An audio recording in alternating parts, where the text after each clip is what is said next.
bonsoir à tous, c'est toujours avec un grand plaisir que je vous retrouve pour un nouveau numéro d'Accès Direct, votre rendez-vous quotidien de l'actu en Savoie-Mont-Blanc sur votre tablette.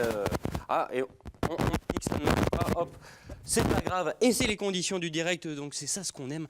Et je sais pas si on l'aime, mais en tout cas, voilà, c'est comme ça que ça se passe en tout cas. Et avec au sommaire, ce soir, on va partir en Haute-Maurienne avec le nouveau directeur de la station de Bessan qui sera parmi nous d'ici quelques minutes. Ensuite, on plongera au cœur des Aravis, à Thônes plus précisément, où la saison culturelle se prépare, à décoiffante à ce qu'il paraît. Nous ferons le point avec nos invités. Et enfin, comme chaque mois, nous accueillerons nos amis de la SPA. Ce soir, c'est la Savoie qui est à l'honneur, avec Futé notamment, un jeune toutou croisé griffon de 3 ans qui sera avec nous sur ce plateau. Bienvenue à toutes et à tous. Et on commence avec les titres qui seront développés ce soir et Clémence qui s'en charge. Bonsoir Clémence. Bonsoir Manu. Et avec toi ce soir, on va reparler de la grippe. Effectivement, donc le pic saisonnier de l'épidémie de grippe sature tous les centres hospitaliers. C'est le cas notamment à Contamine-sur-Arve où la capacité d'accueil a largement été dépassée. On va en parler dans ce journal. Et puis, les graines, c'est tendance. Il y en a qui ont trouvé le filon, c'est une famille. Alors, une rencontre avec des grainetiers de Savoie, la famille Grelin, ça ne s'improvise pas, est spécialisée dans la vente de graines depuis les années 60. C'est donc un savoir-faire familial. Et c'est 2 jeunes frères qui font perdurer ce savoir-faire familial avec leur entreprise. Ça, c'est dans le JT, c'est dans une demi-heure, 18h30 pétante. Mais avant cela, place à la revue de presse. Et toi, ce soir, tu as choisi de nous faire peur avec une invasion de zombies. Une invasion de zombies en Maurienne, plus précisément. Alors, ces dernières années, les films de zombies se sont multipliés. On pense notamment au dernier gros film de zombies à succès, World War Z, avec Brad Pitt, bien évidemment. Eh bien, la Maurienne a été le décor d'un film de zombies. Le titre, c'est Le Dernier Vermouth. L'action se passe en 1998. On surfe à ce moment-là sur le passage à l'an 2000, le fait qu'il n'y ait pas d'internet ni de téléphone portable. Donc c'est l'histoire de 3 amis de longue date, des paysans savoyards qui se réunissent pour fêter le départ à la retraite de l'un d'entre eux. Donc une jolie petite fête forcément pour fêter ça. Et au lendemain de leur soirée relativement arrosée, ils descendent au village et découvrent que les morts reviennent à la vie et attaquent notamment les vivants. Parmi les comédiens, on retrouve Serge Papagali, Alexandre Astier, Daniel Gros, Gilles Arbona et Greg Romano. Derrière la caméra, le réalisateur, on le voit à l'image ici, c'est Germain Aguès, c'est son tout premier film, il a 23 ans, il est jeune diplômé de l'Institut national de l'image et du son. C'est avec son frère qu'on voit à son côté, Robin, qui lui est installé en Maurienne, qu'il a écrit ce scénario comico-horrifique. Alors une cagnotte avait été lancée pour financer le tournage qui a eu lieu donc en juin dernier. 10 jours de tournage pour un budget total de 30 000 € et une équipe quand même d'une 60aine de personnes. Le court-métrage a été repéré sur Internet. Il est référencé à l'agence du court-métrage. Le dernier Vermouth sera diffusé à l'espace culturel Savoie Saint-Michel de Maurienne le 16 février à 17h30. C'est un joli coup de projecteur sur les paysages de Maurienne et la bande-annonce, bien évidemment, est à retrouver sur YouTube. C'est vrai que c'est inspirant la Maurienne, on va le voir avec notre prochain invité. Mais avant ça, on va passer de l'autre côté de la frontière avec nos amis suisses, si je ne dis pas de bêtises. Absolument, alors on parle du Grand Théâtre de Genève qui s'est offert un super lifting sur mesure. Après 3 ans de travaux, il réouvre ses portes, marqué par le temps, première inauguration en 1979 et des dégradations en 2015 par une manifestation. Le théâtre de Genève affiche un tout nouveau visage. Le bâtiment a donc été décapé, augmenté bien sûr, restauré. De nouveaux espaces ont été aménagés en sous-sol et sur le toit notamment. L'objectif, c'est de répondre à de toutes nouvelles normes de sécurité maintenant qui sont bien sûr obligatoires, tout en protégeant l'aspect historique du bâtiment. Coût des travaux, environ 70 millions de francs suisses, issus des fonds publics. Agrandi de 1000 m², on y trouve une nouvelle cuisine, des nouveaux bureaux, 3 salles de répétition souterraines inédite, un tout nouvel éclairage et un bar de 27 mètres de long surplombé par un ciel étoilé. Oui, c'est très important, le bar de 27 mètres de long. C'est le centre de... Il doit être magnifique, je te promets qu'on ira, Manu, le voir. L'édifice a été inauguré hier avec le Ring des Nibelungen de Richard Wagner, dont les 4 volets sont présentés sur toute une semaine pour un total de 16 heures de musique. Et ça fait toujours plaisir, je trouve, de voir un bâtiment culturel réhabilité et notamment rénové. Ça en jette en tout cas. C'est très très beau, ouais, effectivement, on dirait, comme les tu dis, hein. photos Ne serait-ce qu'au bar, moi je veux bien aller voir. sont très très belles. Et donc toi, par contre, Manu, tu nous emmènes du côté de la Bolivie. Oui, tu sais, Clément, c'est toujours parfois dur de trouver et de rester pertinent dans nos revues de presse avec le flux C'est vrai. d'informations qu'on traite aujourd'hui avec Internet, etc. Donc c'est vrai, j'aurais pu aujourd'hui picoter Hervé Guémard, j'aurais pu m'indigner à cause du réchauffement climatique, d'ailleurs c'est une étude sérieuse. Les fast-foods servent des frites de plus en plus petites. C'est un fait, c'est belge, mais C'est c'est terrible. véridique. Ou encore, j'aurais pu m'extasier sur le fait que le site internet Jackie et Michel soit devenu sponsor officiel du club de rugby de Carcassonne. Mais non, aujourd'hui, j'ai décidé de mettre en valeur un groupe de femmes boliviennes. Elles sont 16, de 20 à 50 ans, et après avoir travaillé dans les cuisines des camps de base des expéditions internationales qui font de la montagne, elles ont franchi le pas, et malgré beaucoup de scepticisme extérieur, elles ont donc vaincu de nombreux très très hauts sommets dans les Andes, notamment le dernier en date, la Concagua, le point culminant des Andes qui est à plus de 7000 mètres. Enfin, moi, je trouvais ça très inspirant et je te propose tout de suite quelques images d'ailleurs. Digamos, aquí tengo tantas preocupaciones, ¿no? Pero llego allá a la cima y me siento la mujer más libre del mundo y...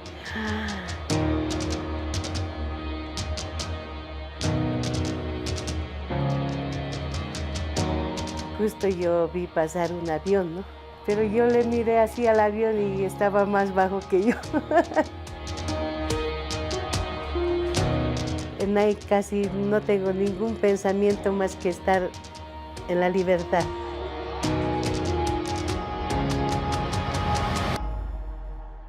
Somos cholitas, tocaremos el cielo.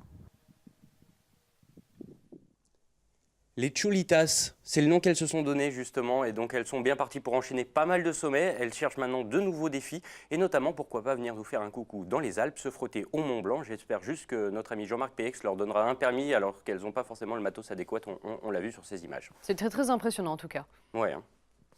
Eh ben, merci beaucoup Clémence. À tout à l'heure. On se revoit pour le rappel des titres tout à l'heure, et juste le temps pour moi d'accueillir notre premier invité de la soirée en la personne de monsieur Laurent Vidal. Bonsoir. Bonsoir. Bienvenue. Merci. Alors, vous êtes le nouveau directeur de la station de Bessan. D'abord, félicitations. Merci. Une suite un petit peu logique après pas mal d'années à Savoie Nordique. 13 ans au sein de Savoie Nordique, donc qui est un petit peu à la charge de nombreux espaces à travers la Savoie. Comment ça s'est fait, votre petit parcours entre Savoie Nordique et Bessan? Tout naturellement. Déjà, dans un premier temps, j'ai découvert les activités nordiques par l'intermédiaire de la station des saisies. 13 ans au sein de Savoie Nordique, qui est cette structure départementale en charge du développement et la coordination des stations. Il y en a 14 stations nordiques en Savoie, chargé de mission, puis directeur. Et c'est tout naturellement que je me suis ensuite tourné vers l'opérationnel, vers le terrain, l'envie de découvrir le contact avec la clientèle.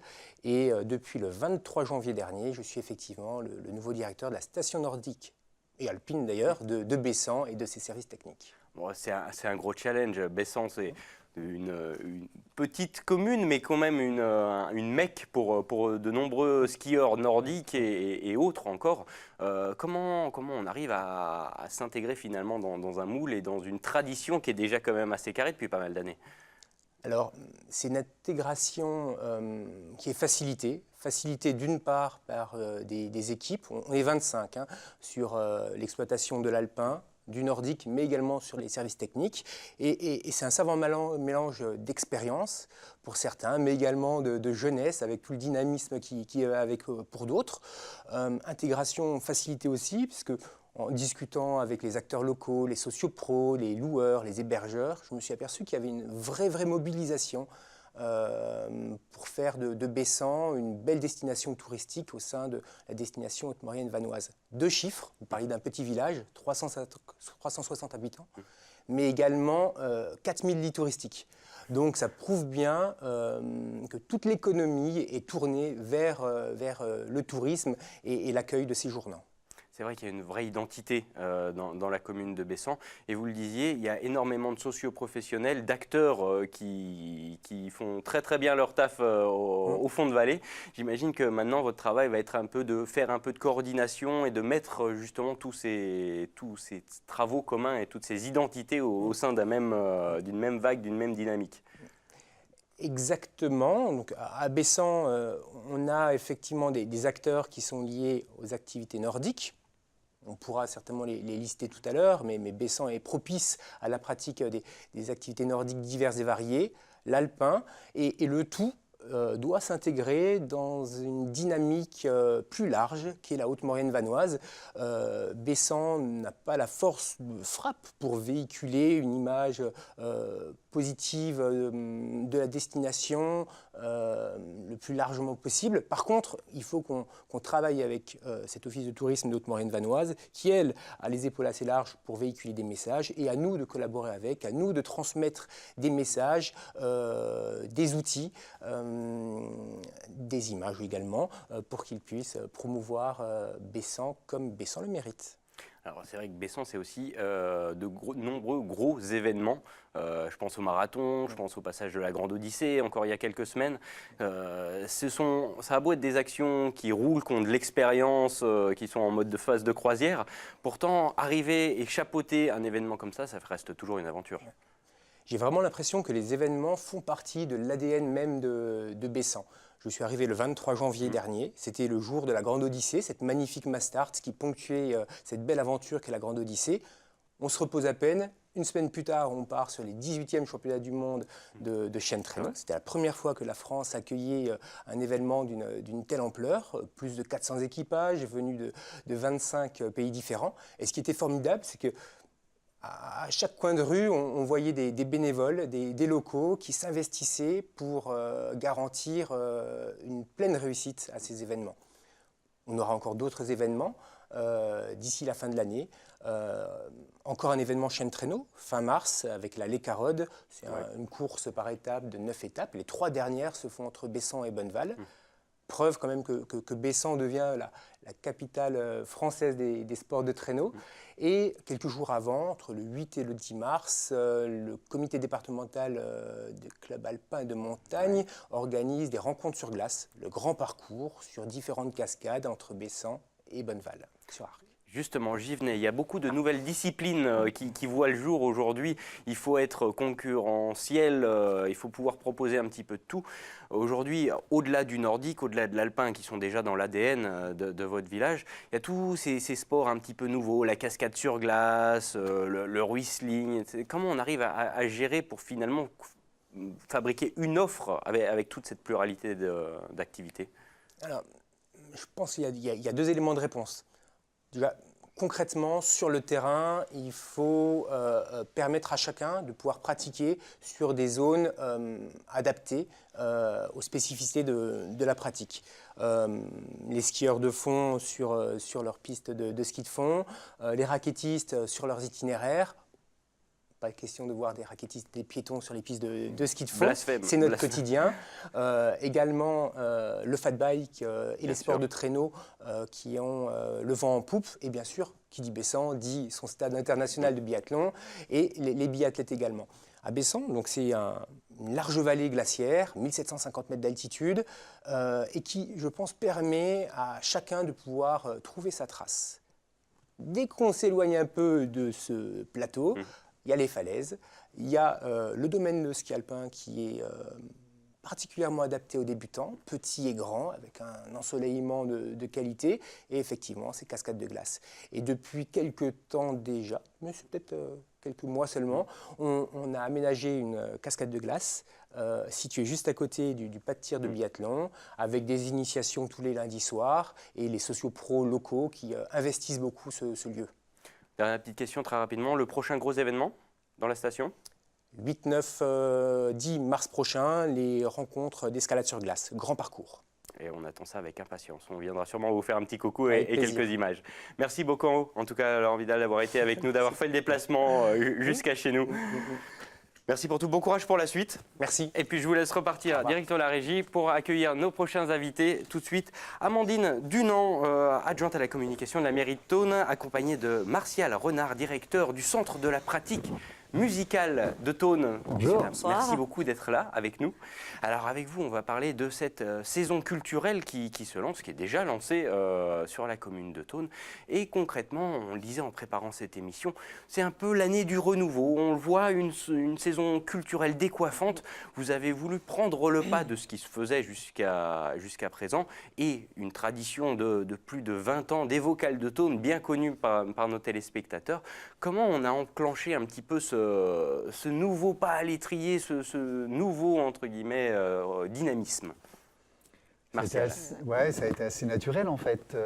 Depuis toujours, on a collaboré entre l'Office Tourisme, la mairie, les vocales, une belle association de collaborateurs. Et en fait, on a vraiment voulu aller encore plus loin et faire grandir tout ça.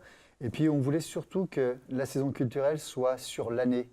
Et puis, le genre s'est élargi avec la présence de conférences, d'expositions, de théâtre, de musique. Tous les genres sont un petit peu mélangés. Amandine, c'est vrai que cette position de Thônes au niveau central des Aravis, c'était un rôle qu'il fallait quand même tenir, et il fallait redynamiser et créer vraiment une entité. Bon, elle était déjà là, on parle beaucoup d'identité, notamment avec notre précédent intervenant d'une petite commune. Mais là, c'est vraiment le cas. À Thônes, on est content d'y vivre et les gens du territoire sont très très fiers de leur territoire. Oui, tout à fait. C'est vrai que Thônes est une ville riche de par son tissu économique, de par son tissu associatif. On a plus d'une centaine d'associations sur la commune qui participent très largement au dynamisme de la vie communale.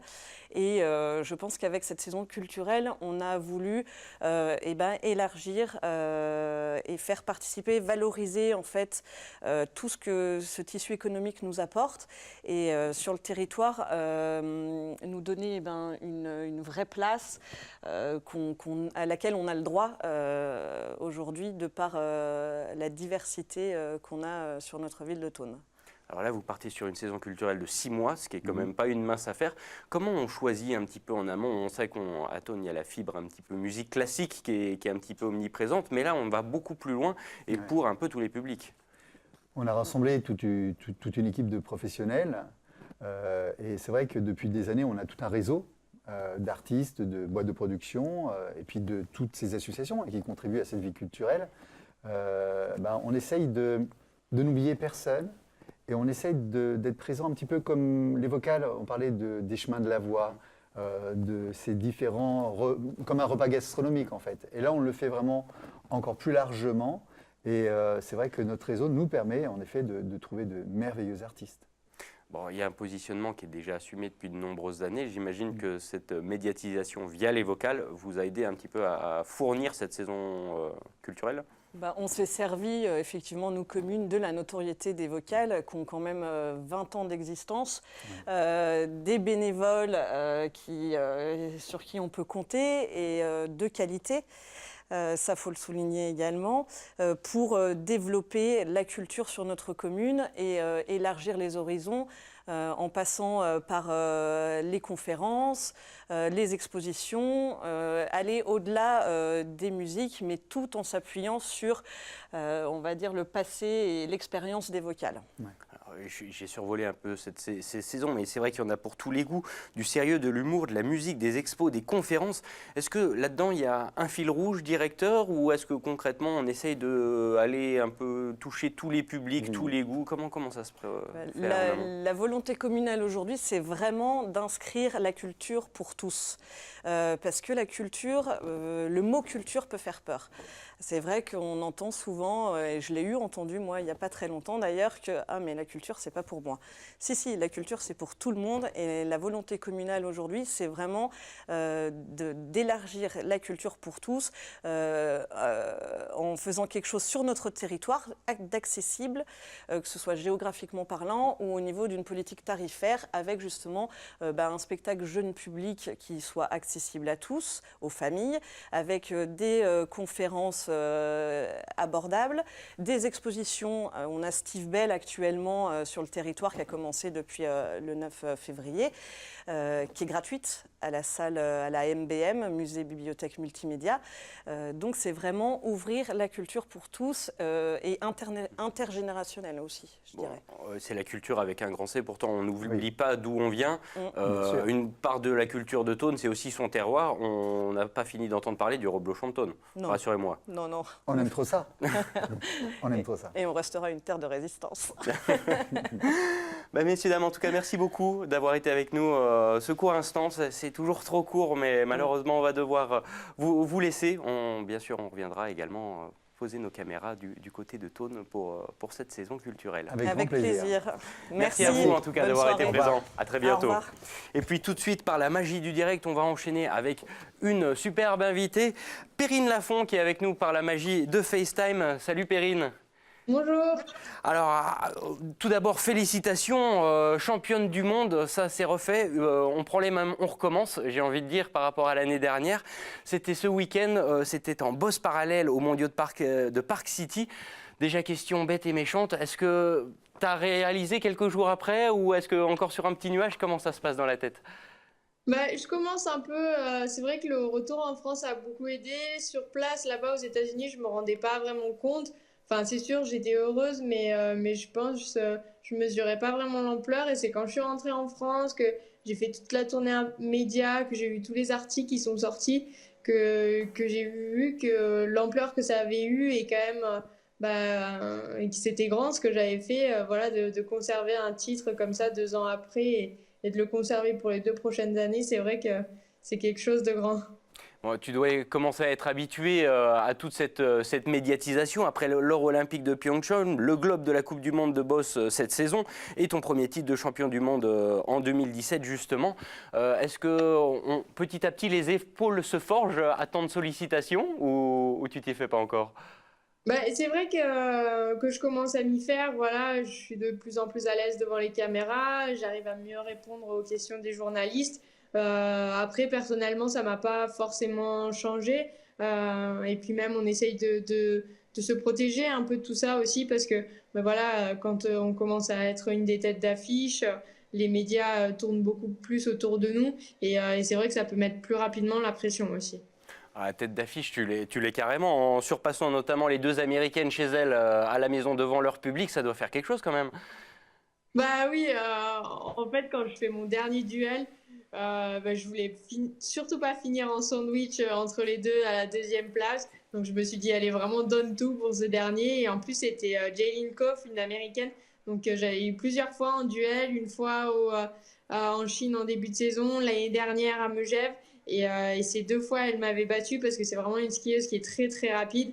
Et là, je m'étais dit, non, c'est pas possible. Pas une 3e fois en Corse. Alors vraiment, bouge-toi les fesses et vraiment fais en sorte que vraiment les 2 dernières fois, ce soient les dernières. Bon, en tout cas, ça l'a fait. Très félicitations encore à toi. Programme pour les prochains jours, prochaines semaines, un petit peu de vacances quand même, se poser ou ça continue ? Quelques jours de repos. Ce week-end, je retourne chez moi dans les Pyrénées, dans ma station Mont-Dol. Et puis lundi, ce sera déjà le départ pour les prochaines Coupes du Monde au Japon. Où donc il y aura 2 étapes et après on partira au Kazakhstan pour la finale de la Coupe du Monde. Un programme chargé donc. En tout cas, merci beaucoup Perrine d'avoir pris ces quelques minutes pour répondre à quelques questions sur 8 Mont-Blanc. Avec plaisir, à bientôt. À bientôt, merci beaucoup. Et puis, on continue toujours cet accès direct avec nos prochains invités. Et Robin Védy qui revient. Bonsoir. Bonsoir. Le président de la SPA de Savoie et qui est accompagné, entre autres, justement, par... Mathieu, pardon. Bonsoir, qui vient Mathieu. vous présenter Futé. Bonsoir. Alors voilà, et accompagné de Futé. Alors Futé, ça fait combien de temps déjà qu'il est chez vous ? Ça fait un peu plus de 6 mois maintenant. Ouais. Ça remonte à septembre. Donc en fait, lui, c'est une histoire qui est plutôt triste parce que son propriétaire était hospitalisé. Du coup, il n'a pas pu le garder forcément et on l'a récupéré. Ok. Quel profil de chien, Jim ? Alors, c'est un chien qui est très social. Donc, il adore les gens, les enfants et les autres chiens. Et justement, il faudrait qu'on le place dans une famille où il y a de la présence. Donc, par exemple, des jeunes retraités qui sont souvent là, des gens qui ont déjà d'autres chiens, ou des enfants aussi, une famille nombreuse. Bref, une famille où il aura souvent quelqu'un pour s'occuper de lui. Alors on en appelle à vous, téléspectateurs de 8 Mont-Blanc, hein, si vous voulez faire votre BA et si bien sûr vous avez les moyens et les conditions pour accueillir un animal, c'est pas direction les Chenils qu'il faut aller, mais bien vers la SPA qui recueille chaque jour des dizaines et des dizaines d'animaux. C'est vrai qu'aujourd'hui, la situation, Robin, sur le département, on en est où aujourd'hui? On a beaucoup parlé de l'après-fête de Noël avec toujours les retours d'animaux. Le refuge est plein en ce moment. Toujours. J'ai l'impression d'ennuyer mon monde finalement et puis de radoter, mais oui, on est toujours plein. Il y a toujours autant de chiens. Hein. Il y a une truie qui est arrivée, une petite cochonne. Okay. Donc elle n'est pas une naine, mais voilà, elle est arrivée rejoindre les troupes, elle était en vagabondage effectivement dans le secteur de Chambéry, et puis du coup on l'a pris en charge. On a 3 brebis, donc vous voyez, on a un cheptel qui finalement s'agrandit. Alors je pense que les 3 brebis vont changer de refuge bientôt parce qu'il y a des refuges plus équipés que nous pour s'en occuper. Et là, ils auront la gentillesse effectivement de les prendre en charge. Mais non, voilà, c'est toujours bondé. Ce qui porte l'effectif de votre structure à combien maintenant d'animaux? Bien écoutez, si je considère qu'on a un box du coup occupé par la petite nénette, la petite truie, on est à 48 à peu près. On a 50 box de possibles pour les chiens. Donc on est quasiment plein. Voilà. On avait beaucoup parlé, notamment il y a quelques semaines, d'une vague d'empoisonnement un peu en Sud-Savoie. On en est où concrètement aujourd'hui? C'est une menace qui a disparu ou en tout cas qui est de l'ordre du passé? Suite à ce qu'on avait effectivement lancé comme alerte à l'époque, on a eu des retours sur d'autres vallées, d'autres endroits. Alors après, je pense qu'il y a un effet, je dirais, d'information, puisque malheureusement, il y a toujours des actes délictueux. Ça, c'est pas quelque chose de nouveau et c'est bien triste de le dire comme cela, mais c'est une réalité. Là, on avait vraiment un effet de centralisation, un effet effectivement très local. Je n'ai plus d'écho concernant cette région de Domessin, puisque c'était vraiment situé sur le secteur de Domessin. Mais on est quand même, je dirais, à l'écoute de ce qui peut se passer, parce que maintenant on a assez communiqué, je dirais, sur le sujet. Il faut le faire bien sûr, hein, mais du coup je pense que s'il y avait vraiment encore des actes délictueux dans ce secteur-là, on aurait eu quand même des retours. En tout cas, je le souhaite. Mais de toute façon, on va se constituer partie civile, parce qu'à un moment donné, c'est clair qu'on ne peut pas laisser ces choses durer en l'état. C'est juste inqualifiable. Il y avait une volonté de nuire, il y a une volonté de nuire, mais bon, malheureusement, c'est des choses que l'on entend. Moi, j'ai plutôt envie de vous relayer une information quelque part, enfin une information. J'ai encore cette semaine, parce qu'on le fait assez souvent, été voir des refuges, des associations, et moi j'ai envie de parler de tous ces gens, enfin très rapidement, hein, de tous ces gens effectivement sur toute la France qui travaillent tous les jours à apporter le meilleur d'eux-mêmes à ces loulous, hein, à tous ces poilus qui effectivement ont un esprit positif et bienveillant, et qui sont bien plus de 100 000 personnes. Hein, je veux dire, il y a plusieurs centaines de milliers de personnes qui sont ou bénévoles, ou investies, ou engagées effectivement dans la cause animale. J'ai encore vu cette semaine des gens qui ne sont pas constitués en association, mais qui font le maximum dans leur commune pour apporter le meilleur aux chats du quartier. Donc voilà, je trouve ça, j'ai envie d'applaudir. Voilà. Bravo à tous. On est totalement solidaires, et c'est pour ça qu'on tient à vous avoir régulièrement ici sur nos plateaux quand même pour rappeler cette nécessité. Et vous faites partie aussi, la direction et vous-même, vous faites partie effectivement de ces équipes. Peut-être question encore à peu près, Futé, il a 3 ans. Alors justement, non. Non, pardon. Non, mais c'est de ma faute. C'est moi qui ai envoyé une mauvaise information. Et c'est une information qu'on nous avait donnée quand même. C'est-à-dire que à la consultation je dirais de Futé par rapport aux dents, justement, il avait été évalué à 3 ans. Mais apparemment, il a une très bonne dentition. Okay. Ce qui a fait que du coup, ça a valorisé son âge. Il aurait plus 6 ans que 3 ans. Donc, je suis désolé, voilà, on a toujours tendance à dire qu'on minore l'âge. Non, c'est faux. Donc là, sur le coup, c'est de ma faute. Effectivement, parce que, on vous en tiendra pas rigueur. Voilà, il a on va dire 6 ans maximum. Aujourd'hui, dans les centres de la SPA, c'est plus ce genre de chiens qui ont atteint déjà l'âge adulte qui sont prédominants, entre guillemets, ou c'est plus de l'abandon de petits chiots? Tu en penses quoi, Mathieu? Moi, je dirais que non, pas forcément. Moi, je dirais que il y a un peu de tout. Après, ce qu'on retrouve le plus, en général, c'est des chiens croisés d'une trentaine de kilos, un peu comme ça, quoi, d'âge moyen. C'est vrai que... Mais surtout d'une certaine stature. Oui. On a des petits chiens, mais c'est plus rare et ils repartent très vite. Mm-hmm. Mais dès qu'ils ont une taille un peu conséquente, forcément, ça fait un peu plus réfléchir les gens. Mais c'est pas pour ça que c'est moins affectueux. Oh non, au D'accord. contraire, ils sont super. Du tout. Il suffit de le regarder. Je ne sais pas si tu... Enfin, je pense qu'on a vu une évolution quand même, effectivement, parce que nous-mêmes, au niveau de nos box, on avait des box de devant qui étaient un peu plus petits que les autres. Alors, on a un projet d'agrandissement, mais en fait, ces box étaient dédiés aux petits chiens, fut un temps. Et c'est vrai que quand j'ai commencé mon bénévolat, il y a à peu près une quinzaine d'années, il n'y avait pas de souci. On avait assez de petits chiens pour occuper ces 17 box. Aujourd'hui, on a de plus en plus effectivement de chiens moyens, on va dire, et voire grands. Donc moins de petits chiens. Il y en a, c'est clair, mais moins qu'avant. Après, il y a des chiens qui vont arriver dans le refuge et partir très vite. Et après, il y a des chiens qui vont rester bien plus longtemps, quoi. Votre, entre guillemets, record, si ça se compte Le record. Mais ça va faire bondir des gens, je dis. Ils vont dire, mais qu'est-ce qu'ils font dans ce refuge? Non, mais ça a été 8 ans, je crois, de mémoire. Quand même. 8 ans. Alors après, ce qui s'est passé, c'est qu'on a il a quand même réussi à être placé. Hein, et voilà. Donc on a la preuve qu'on a eu raison d'insister, effectivement, et de le garder près de nous et de le cajoler, parce que de toute façon, je pense que on le montre, hein, je veux dire, il n'y a pas de souci là-dessus. Mais voilà, ça avait duré un certain temps avant qu'il trouve effectivement chaussures à son pied, le petit bonhomme. Ça peut être long. Nous, ce que l'on fait, là je fais un appel, je continue, hein, je crois que je l'ai déjà fait la dernière fois, s'il y a des gens qui veulent se proposer pour être famille d'accueil, c'est aussi une possibilité d'aide pour le refuge, parce que pour les chiens qui sont très longtemps chez nous, on préférait qu'ils soient quand même en famille, même dans un contexte de famille d'accueil plutôt qu'une adoption, même si on privilégie l'adoption, parce que ça peut être très frustrant d'être en famille d'accueil, les gens aimeraient bien quand même l'avoir pour eux. Mais bon, c'est une piste, on l'évoque parce que... Ce serait déjà ça. Ce serait déjà ça, exactement. Bah, merci beaucoup en tout cas à tous les deux, bon courage et encore une fois, téléspectateurs de 8 Mont Blanc, on attend beaucoup de vous et de vos efforts pour justement voilà, tirer d'ennui des jolis toutous comme futés aujourd'hui.